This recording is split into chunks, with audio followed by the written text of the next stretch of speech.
राधे राधे बच्चों। बोलो श्री कृष्ण भगवान की जय। विष्णु लक्ष्मी की जय।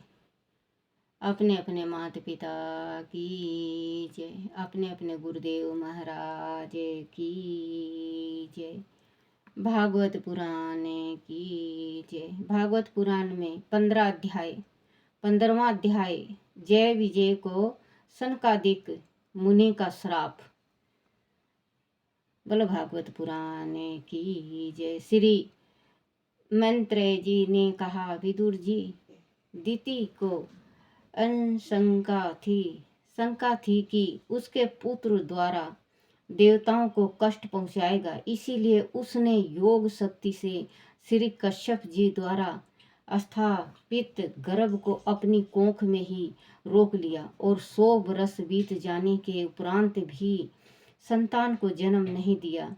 इससे सूर्य का प्रकाश क्षीण होने लगा और तीनों लोकों में अंधकार छा गया। बच्चों, जो अदिति के पेट गर्भ में था, इसके कोख में बच्चा, तो उसको पता था कि ये जो बच्चा होगा तो ये भगवानों को बहुत सताएगा, तकलीफ देगा। इस वजह से उसने कोई ऐसा मंत्र जपा, अदिति ने, जो कि उसके गर्भ में जो बच्चा था वो 100 साल तक गर्भ में ही उसने जन्म ही नहीं दिया। जैसे 9 महीने में जन्म होता है, ये 100 वर्ष तक गर्भ में रहा। उपरांत भी नहीं, अंधकार छा गया। उस अंधकार को देखकर देवगण अत्यंत भयभीत हुए। वह दौड़े दौड़े ब्रह्मा जी के पास पहुंचे और उनकी स्तुति करने लगे। उन्होंने कहा कि भगवान, आप जानते हैं कि इस अंधकार का कारण क्या है। कोई बात आपसे छिपी नहीं है। इस अंधकार के कारण दिन और रात का अंतर नष्ट हो गया है। सारे कर्म लुप्त हो चले जा रहे हैं। आप कुछ ऐसा उपाय कीजिए जिससे दिति अपने गर्भ की संतान को जन्म दे। विदुर जी, देवताओं की वाणी सुनकर ब्रह्मा जी प्रसन्न हो उठे। उन्होंने देवताओं से कहा, हे देवगणों, मेरे मानस पुत्र सनकादि जो तुम्हारे पूर्वजन हैं, संसार की आसक्ति त्याग कर समस्त लोकों में आकाश मार्ग से विचारते रहते हैं। एक बार वह वैकुंठ धाम में जा पहुँचे। वहाँ भगवान विष्णु हर समय विराजमान रहते थे। गंधर्व हर समय अपनी प्रियाओं के साथ प्रभु की लीलाओं का गान करते रहते हैं। जो लोग उनकी पाप विंध्या भस्म करने वाली हैं, श्री हरि के भजन में सौंदर्य और ऐश्वर्य की देवी लक्ष्मी जी उनके साथ निवास करती हैं। जो लोग भगवान की पाप हरणी लीलाओं को छोड़कर बुद्धि का विनाश करने वाली अर्थ और काम संबंधी अन्य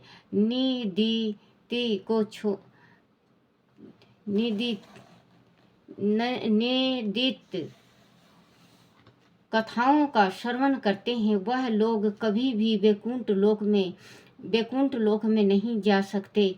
विदुर जी, परमात्मा ने जीवन को यह जो मनुष्य योनि दी है, वह 84 लाख योनियों में भ्रमण करने के उपरांत ही प्राप्त होती है। बच्चों, जो हमारी आज जो हम मानव की जिंदगी मिली हुई है, हम 84 लाख योनि भुगत के आए हैं।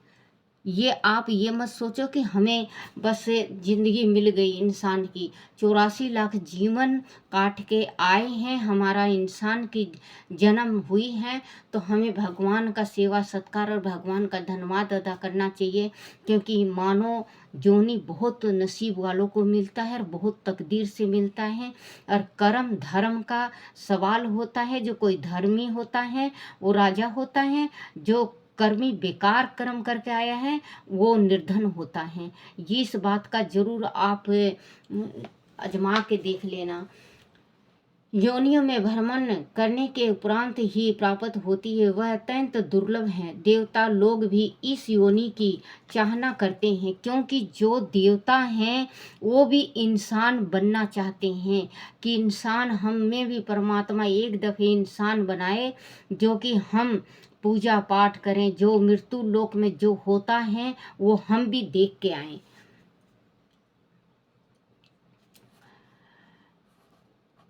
इस योनि की चाहना करते रहते हैं, क्योंकि इस योनि में ही तत्व ज्ञान और धर्म की प्राप्ति हो सकती है।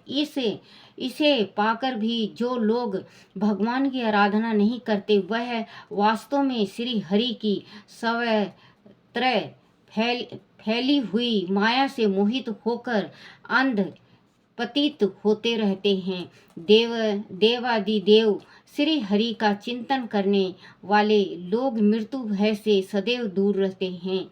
विदुर जी, जिस समय सनकादि मुनि श्री हरि के स्थान वैकुंठ लोक पहुँचे, तब उन्हें बड़े आनंद का अनुभव हुआ। वह जब भगवान के दर्शन की लालसा से वैकुंठ धाम की 6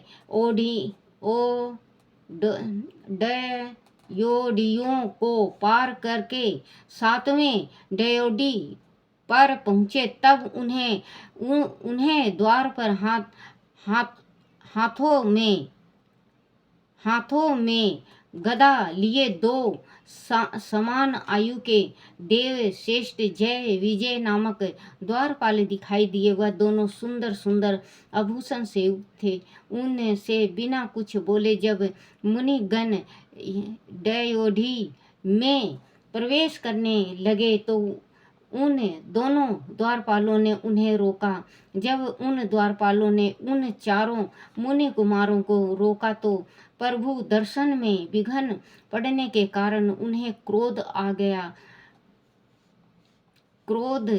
गया। उन मुनियों ने कहा, अरे मूर्ख द्वारपालों, जो लोग भगवान की मेहनती सेवा से प्रभावित होकर यहाँ निवास करते हैं, वह भगवान के समान ही समदर्शी माने जाते हैं।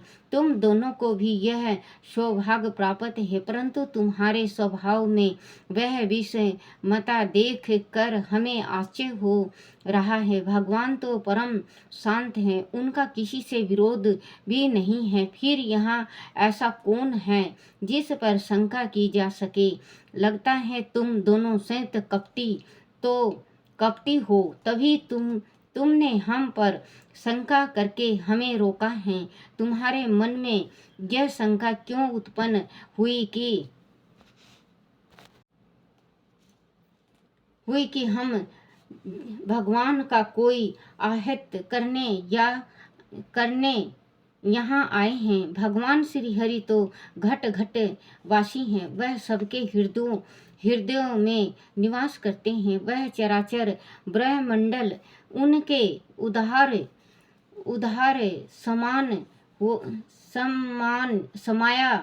समाया हुआ है। लगता है तुम दोनों पार्षदों की बुद्धि मंद है और उसमें खोट है, इसीलिए तुम दोनों को वैकुंठ में निकाल कर पाप योनियों में जाना पड़ेगा। उन पाप योनियों में जहाँ काम, क्रोध, लोभ ये 3 प्राणियों के शत्रु निवास करते हैं।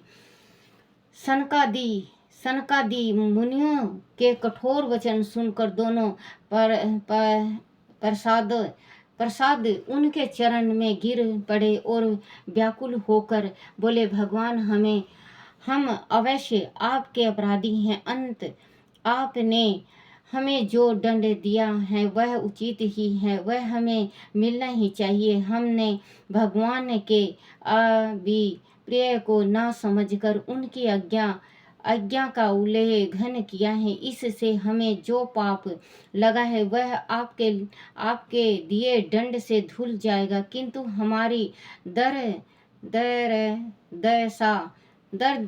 दर्दशा का विचार करके यदि दया बस आप हम पर कृपा कर सके तो हमें ऐसी शुभ बुद्धि दीजिए कि पाप योनियों में गिरकर भी हमारे मन से श्री भगवान हरि की स्मृति नष्ट करने वाला मोह हमें प्राप्त न हो।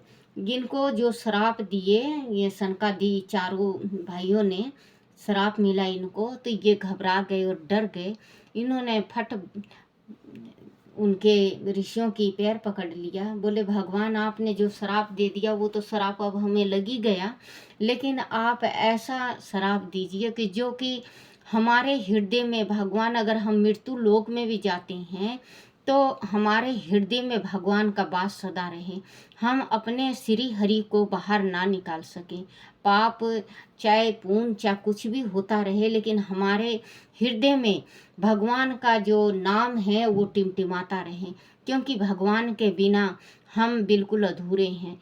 जैसे सन्यासी, जो सन्यासी होता है वो लट जटा के बिना अधूरा होता है, उसका मुंडन कर दो तो वो मरण बराबर हो जाता है। वैसे ही अगर जो भक्ति करता है श्री हरि का, उसके हृदय में भक्ति, शरीर से भक्ति को ले लो, राम का नाम या हरि का नाम ले लो तो मरे बराबर है। इसीलिए उन्होंने उनकी चरण पकड़ ली, बोले कि अगर चलो आपने जो श्राप दे दिया वो तो हमें लग ही गया, लेकिन आप ऐसा कोई उपाय बताओ जिसमें श्री हरि हमारे दिल में बसे रहें, प्राप्त न हो। उधर जब साधु जनों के हृदयों में निवास करने वाले भगवान को पता चला कि उनके द्वारपालों ने सनकादि मुनियों को भीतर आने से रोका है और इस प्रकार उनका अपमान किया है, तो वह श्री लक्ष्मी जी सहित चल कर वहां आए और सनकादि मुनियों को प्रणाम किया। सनकादि मुनि गण श्री हरि के अद्भुत सौंदर्य को देखकर अभिभूत हो गए, उनके नेत्र तृप्त हो गए। भगवान का मुख नील कमल के समान सुशोभित था, मधुर हास्य से उनकी शोभा और भी बढ़ा रही थी। सनकादिक मुनियों ने कहा, हे प्रभु, अगापी आप अंतर्यामी रूप से दुष्ट लोगों के हृदय में भी निवास करते हैं, फिर भी उनकी दृष्टि से ओझल रहते हैं, परंतु आज हमारे नेत्रों के सामने साक्षात उपस्थित होकर आपने हम पर जो कृपा की है उससे हमारा हृदय गद है। हमारे पिता श्री ब्रह्मा जी ने आपका रहस्य हमारे सामने वर्णित किया था, उस समय से आपकी रूप माधुरी हमारे हृदय में विराजमान हो गई थी, परंतु आज आपके साक्षात दर्शनों का जो सौभाग्य हमें प्राप्त हुआ है वह हमारे कलिपत रूप से कहीं अधिक बढ़कर है।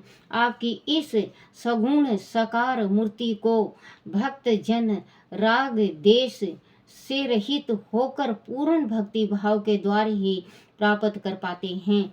इन्हें देखो बच्चों, ऋषियों ने भी ये कहा है कि जो भगवान का भक्ति भाव से स्मरण करता है, जो कृष्ण भगवान का हृदय से ध्यान करता है, विष्णु भगवान का ध्यान करता है, वही भगवान को देख पाता है और उसी के हृदय में भगवान वास करता है।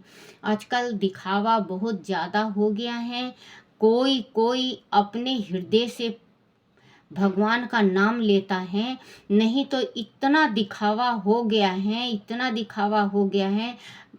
क्योंकि भगवान ही को देख लो, श्री कृष्ण की छोटा लड्डू गोपाल रखते हैं, ये दिखावा है। जो लड्डू गोपाल रख के जगह जगह लड्डू गोपाल को घुमाते हैं, जगह जगह लड्डू गोपाल को ले जाते हैं और अपना झूठा खिलाते हैं। प्याज की सब्जी लहसुन की सब्जी पार्टियां में जाके भगवानों को भोग लगाती हैं, जहाँ पे छोला कुलचा खाती हैं वहाँ पे भगवान को बैठा देती हैं। ये सब दिखावा है। भगवान को जो हृदय से मानता है वो अपने मन मंदिर में रखता है भगवान को, और अपने घर की मंदिर में रखता है, तो भगवान उसको दर्शन देंगे। और ये जो दिखावा कर रहे हो आप, डलिया में ले जा के ढक ढक के भगवान को जगह जगह, बच्चों आप लोगों को क्या पता है कि किसी के घर बच्चा हुआ है, कोई छूतक में है और कोई पातक में, भगवान हैं ये लड्डू गोपाल। आप घुमाने ले जा रहे हो, भगवान को हाथ लग जाता है तो भगवान न शुद्ध हो जाता है। आप तो सोच रहे हो कि लड्डू गोपाल ही ये, मैं आप इतने खुश हो जाते हो ले जाके, अगर कोई देखता है तो आप ये सोचते हो, अब आपके मन में ये होता है ना जैसे अभिमान सा, कि मैं लड्डू गोपाल को, देखो ये क्या कहेंगे, मैं लड्डू गोपाल को लेके चल रही हूँ। बच्चों बहुत बड़ा आप पाप के भागी बन रहे हो। आपको अगर आप ऐसे करते हो, भगवान को अपना झूठा खिलाते हो और भगवान को जगह जगह घुमाते हो और हंडाते हो, और परमात्मा को जैसे कि कहीं पातक हो गया, तो पातक हमारे शरीर से 1.25 महीना नहीं निकलता, तो ये तो भगवान है। तो भगवान को इधर उधर मत करो, आप पाप के भागी बन रहे हो, आपको नरक में भी जगह नहीं मिलेगा, ऐसा परमात्मा श्राप देगा। कलयुग है तो कलयुग है, तो ये नहीं कि भगवान को जगह जगह घुमाओ और हंडाओ। भगवान को मंदिर में रखो और पूजा करो। हाँ, कहीं पे आप गंगा स्नान करने ले जा रहे हो तो परमात्मा को जाके गंगा जी में जरूर स्नान कराओ, क्योंकि भगवान को ये नहीं कि होटल में ले जाके वहाँ पे बिठा दिए, होटल में प्याज भी है, सब्जी में लहसुन भी है, अटरम भी है, पटरम भी है, क्या क्या चीज़ खाते भी हैं, वहीं पे भगवान बैठे हुए हैं। बहुत बड़ा, बहुत ही बड़ा दोष है।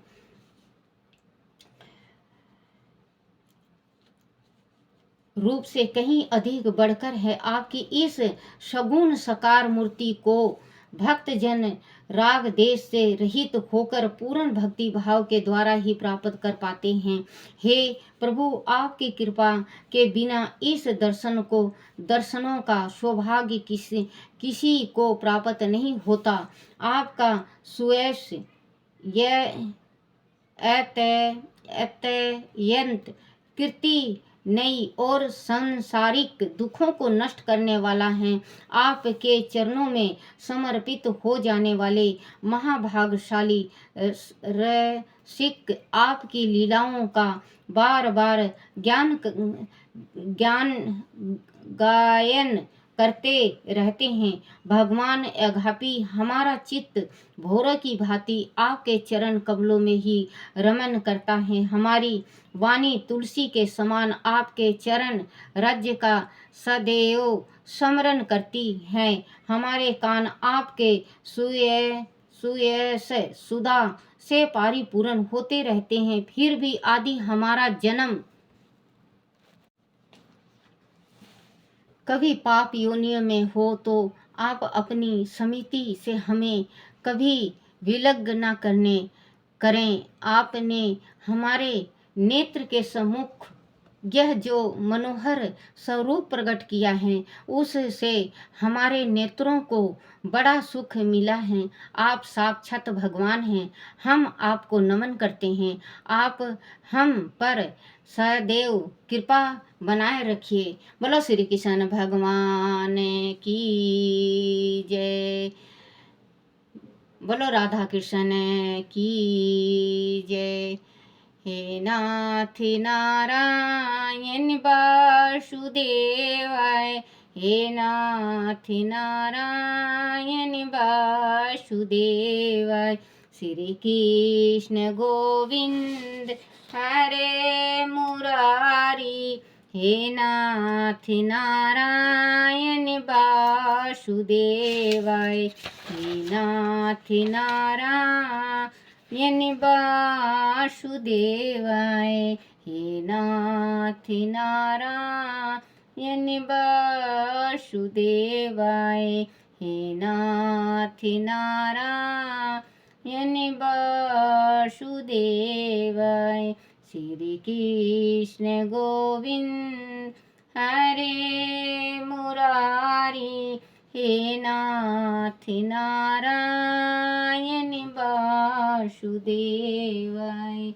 हे नाथ नारायण वासुदेवाय। हे नाथ नारायण वासुदेवाय। हे नाथ नारायण वासुदेवाय। बोलो भागवत पुराण की जय। राधा कृष्ण की जय। अपने गुरुदेव महाराज की जय।